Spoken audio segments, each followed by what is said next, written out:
So slow morning this morning, huh?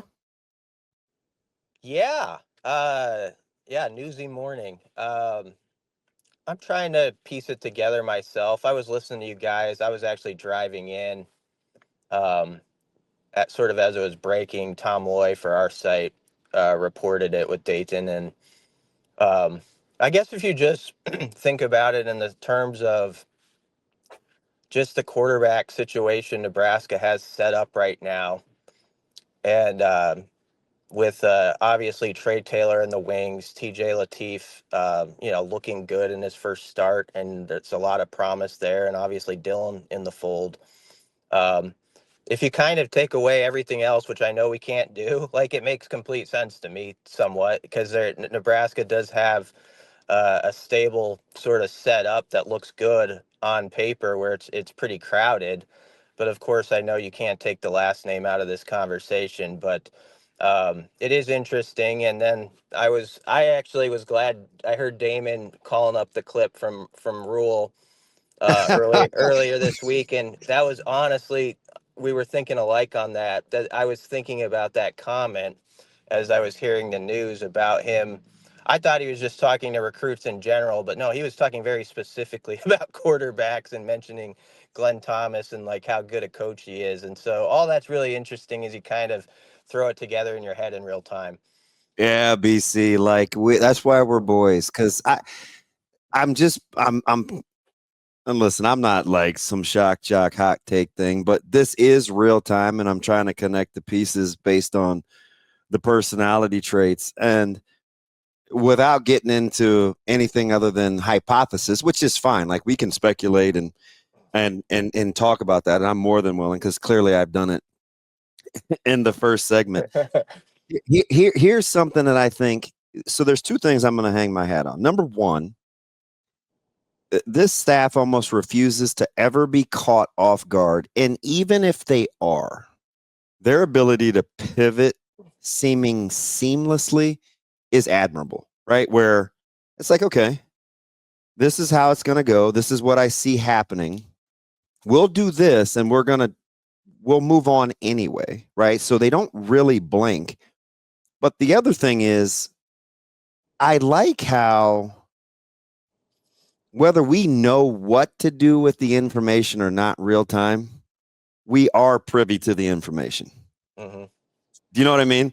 Like, like I can ride with that. Coach, it's very, very fluid and it's never going to be perfect. But one thing I think this is going to teach us as a fan base and in the media is I wouldn't panic every time something on the surface looks a certain way. Like don't panic. You know what I mean? Yeah, That I that's wouldn't. that's kind of where I'm landing the plane right now. Yeah, I wouldn't say this is a panic moment at all. I mean, I understand the ripple effects in people's head, and people are wondering because of the last name, if there's some connection there. But I kind of go back to my original thought. Like, put yourself in a young guy's shoes like Dayton's, and there's uh, so many words for good reason, and because he's out there as a recruit, like spent on the guy who's actually a behind you in Trey Taylor. Um, there's obviously a lot of steam right now around TJ and the way he's doing how he played in his first start, and you know we, Dayton also has a front row seat. Like it is intense. It would be different for him than Dylan. Don't get me wrong, but you do see up close like all that goes into being the starting quarterback at Nebraska and everything that's with it. And I'm sure he's going to have other good opportunities on the table. So maybe just personally for him, the pieces kind of will fit better somewhere else. And I could totally understand that when you kind of think about the whole situation and a recruit trying to maybe decide what is his best scenario for the next few years. And that doesn't have to mean that there's some other big thing going on. And I know, Dylan himself, like, really loved being coached hard by Glenn Thomas and, um, taking that hard coaching that you were talking about in the previous segments. And so Mhm. I think that him and that family are built that way where they like that stuff. But there is kind of a logjam at quarterback, and so I always wondered if can you keep all those pieces together? Usually not. Usually someone goes a different direction, and so that's what we have on this Wednesday morning. BC, the thing that everybody's pointing to and jumping to conclusions here, and maybe it's right, maybe it's not, I have no idea, is the connection between Dayton's decision and what that might mean for a Right. Dylan decision. Is that something you've even started to think about? Is that something that you've processed through it all, or where are you at on that?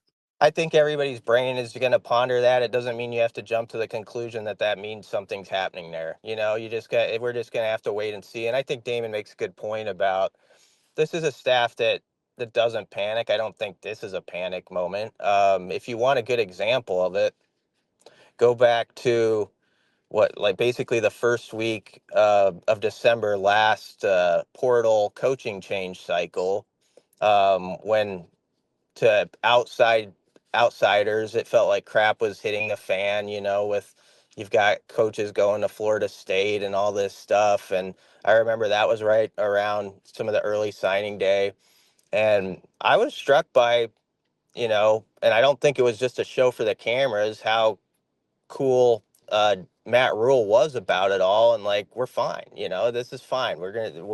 Basically sort of a mindset like, when there's something that some people perceive as a negative thing, there's just like, okay, sort of like you have to do as a coach or a player on the field. It's like, what's next? What's our next move? Or in many cases, they've already processed that move way before it's public. Like that, I agree with the idea that I don't think they're caught off guard very, very seldomly, and probably Mhm. not in this situation either, honestly.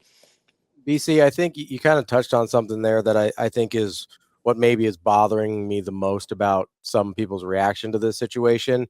And that is this panic that sets in anytime we think someone that of significance might be leaving, right? Like there is, or, we see it with decommits sometimes. Obviously, we see it with transfers. We saw it with coaching staff last year. And maybe it's because in the years past, we haven't had very well run programs.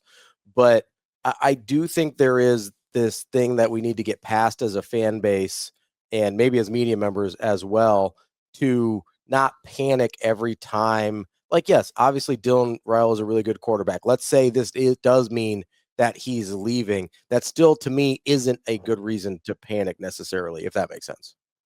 No, I'm with you. If you're going to play in the big boy space in Yeah. college These are football, gonna happen.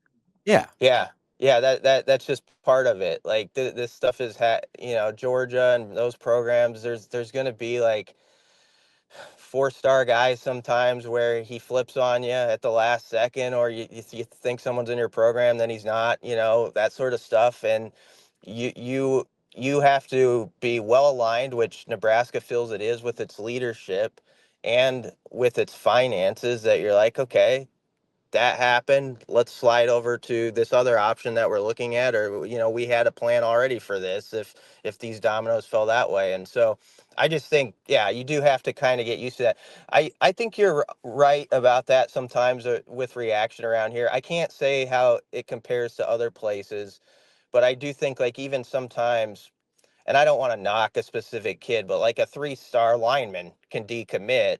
And with some people, that's like, what's going on? I don't know, what's a big deal? It's like, all right, just calm down. Like there's only so many spaces in the class. And, you don't know. Sometimes those things are two-way too, why there are decommitments and stuff like that. So people do got to kind of get used to it. I don't want to tell fans how to fan. But this is an interesting one because of the last name, and he's been committed a long time, and all that. So I get it. It's going to be one that people are going to speculate about, and that's understandable too.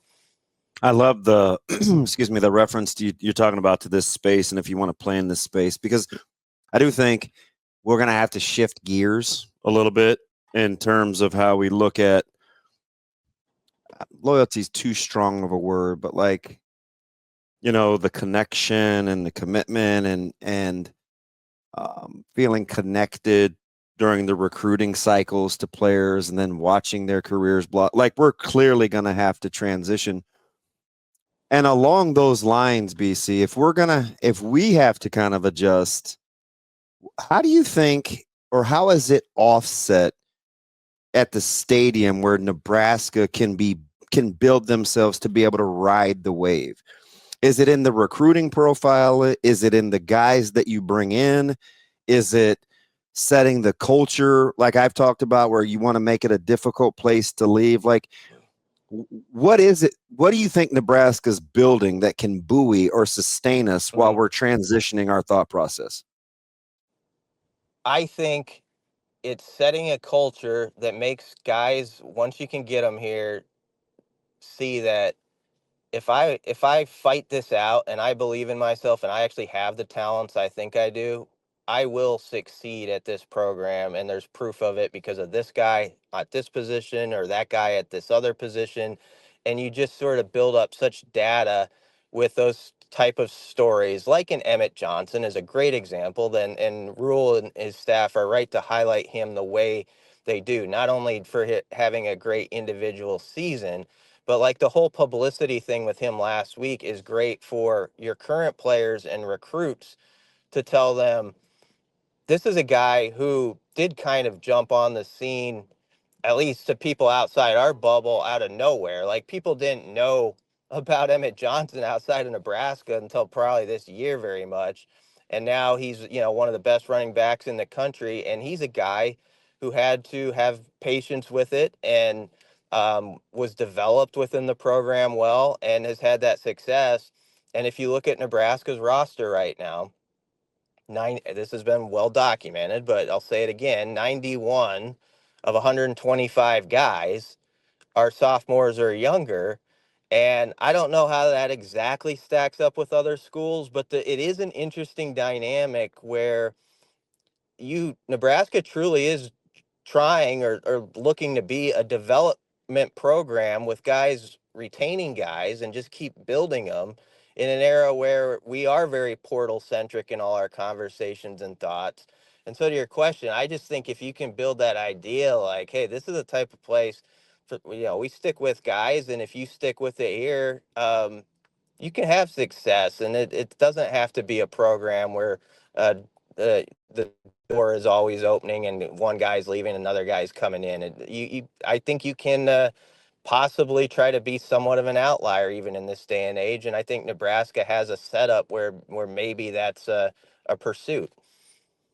So, BC, let me ask you something from a like the 30,000-foot view. When I look at, I'll give you just different cases.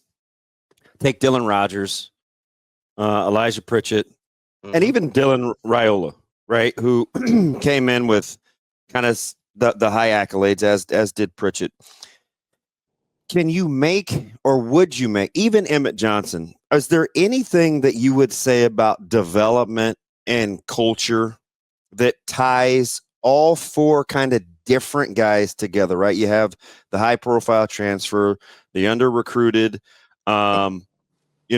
star and Emmett, the 5-star out of high school quarterback, and the guy that stayed the course in the program. If you were going to take that act on the road and sell it to somebody on why Nebraska has a chance, what are the connecting factors for you outside of Coach Rhule's leadership? I think you could sell it as guys who like to get coached hard, uh, and just believe in the staff and how they can develop them, and guys who are sort of old school guys like Dylan Rogers is a guy who's kind of sticking out to me of those names you mentioned. Like Dylan Rogers to me was like a recruit when he committed and signed. Nobody made a big deal about him. Like he was like an afterthought in that recruiting class. And he's a guy who just went about his business and I think has seen, and you could, that the facilities and all the stuff is right here in front of me to succeed. The coaching and all that, I can do it. If I'm as good a player as I think I am, I just have to go through the proper steps and I'll get there. And so, I think your question's good because it does combine a lot of different guys. So you got the sort of undersold guy in Dylan Rogers. You got a guy who was a big time recruit in Pritchett, but people are kind of skeptical on, like, can he get it all together and all that sort of stuff. And the fact that you could go into a high school and say, look at Pritch, he's a guy who came in as, I'm sure he was well compensated to come in here, and he didn't start right away for us. He had to go earn it, and he did the process. And I think you can connect to a lot of guys who want that sort of thing, who are at least in their mind want to think they're that kind of guy, who don't want it easy. And when Phil Simpson did a radio interview the other day, he talked about, this is a hard program. This is a hard program to play in. It's a hard program to coach in. And I tell people that. And I think you're telling people up front, that's what this place is like. You don't sell them that it's all sunshine and rainbows, actually. And some people, I think, do that. But I think you can get enough of the right guys by just being straight to it and be like, it's going to be hard. We're going to tell you that right off the bat. Are you that kind of guy that wants it to be hard? And I think most competitors, you can find enough of them that are going to want that in their life and want to say they're that type of guy and take on that challenge. So I think there is a big sell there, because I don't think everybody's going to come at it that way. And I think a lot of prospects might appreciate it, honestly. Yeah, and I ask you, BC, to take Coach Rhule out of it, because that takes the blinders off of folks that feel we may lack objectivity, right? So if you remove Coach Rhule, and even though I think he's the catalyst for the culture, you have because even Dylan is clearly better today as a quarterback than when they got him. Now, we can argue the varying degrees of what he was when he started, what he is when he's currently injured, but he's clearly a better quarterback. Pritchett is clearly a better left or right tackle. Dylan Rogers is clearly a better player. Emmett Johnson is clearly a better runner. If it's about development and you like the culture, is this sustainable if you're going to be the program, like you said earlier, when you said if you're going to play in these waters and play with the big boy programs, we've got to be encouraged, don't we? Or is that just me?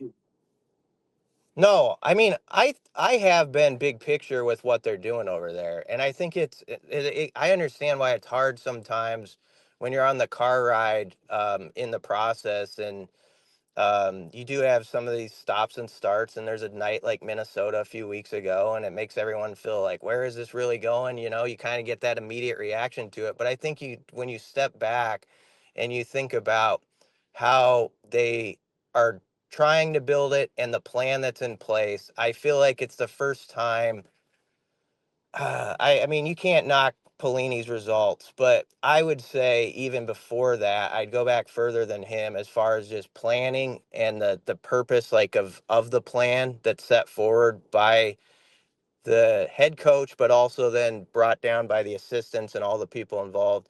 I feel like they're the best they've been in a couple decades as far as planning and having a real good idea about what they want to be, and also showing a willingness to shift a thing here or there in an age where you sometimes have to, like where maybe the rules change on you a little bit, so you have to go maybe a different lane than you would have 3 or 4 years ago if you're a head coach at a program. And I think we've seen that Rhule kind of adjust to that. But I think the people who gravitate toward him as coaches and players, um, I think for the most part are guys who do want difficult things, like they want to take on a challenge. And so, again, I think that can be an advantage to you, even in this day and age. We sometimes act like everybody wants it easy. I think there's a lot of guys out there who compete, who are in high school or 16 years old right now, that are getting up at 5 a.m. every day. They don't want it easy. And so there's going to be an appeal to that, and also knowing it's going to be hard, but they also got awesome facilities and they're going to take care of me if I go out and bust my butt. BC, How much do you think about guys like Williams Winery in sort of this situation and sort of this whole conversation we're talking about? He kind of fits that Elijah Pritchett mold, but I keep thinking of him as, wasn't quite as, I guess, written off as a Pritchett may have been, but a guy that I don't think most of us expected a ton out of. Like, is that, when we talk about being a developmental program versus balancing a transfer portal, I think a lot of a Williams Winery where it's like, okay, maybe this is a super highly touted guy Nebraska misses on the first time, but they still have 3 or 4 years with him once he bounces back. Yeah, I mean, he's a really good example. If you had asked me what is his role on this defense back in the spring or even maybe the summer, you were starting to figure it out a little bit that he was going to be heavily involved. But I thought, like, okay, maybe this is a year where he's like a fringe guy who's playing, 15 to 18 snaps, something like that. This guy's playing 50 snaps a game, and I think has progressively gotten better, and is a good example of also sort of the point of this segment, I guess, of like, he was actually one spot above Dylan Raiola in the 24/7 Sports final rankings, like number 6 overall. But obviously, he's not a guy who wants it easy. Like, I mean, he's taken to the coaching, and I think probably is a good example. If you put a recruit around him, he would say, it's just a good culture here. Like the people care about you, and it's a team that seems to be pretty tight. And he would be a great example that if you look at Nebraska's defense, and I know there's been some tough series here and there, um, but they've got a lot of youth that can come back next year. I mean, they've got Mhm. 18 of the 25 top snap getters can play on this team next year if they want to. And I mean, that's not a bad setup. Rex Guthrie is a young guy playing a ton of snaps, and there's a lot of guys in that two deep, I mean, Caleb's coming up too, and that you've got guys that um, are young that they're going to count on next year, and I think that's appealing too. Like, you got to put in the hard work, but it's also not a program where they're afraid to play young guys. I mean, Dawson Merritt's been out there when healthy, and Cade Petchock's been out there, so I think guys see that too.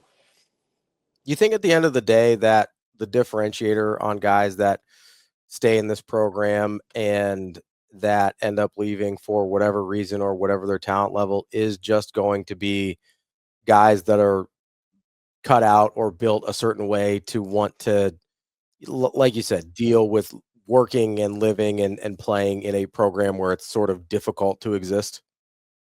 I think it I think it can be done, and I think they've got a nice start on that being done. And yes, I think that's what you're going to have to be in the program. And I do think there's probably some places that are up front with players about this is how difficult it's going to be, like in a mat drill, like on a when it's 5 degrees one day in February. Like, maybe some places actually tell that to recruits and stuff, but I'm not so sure many do.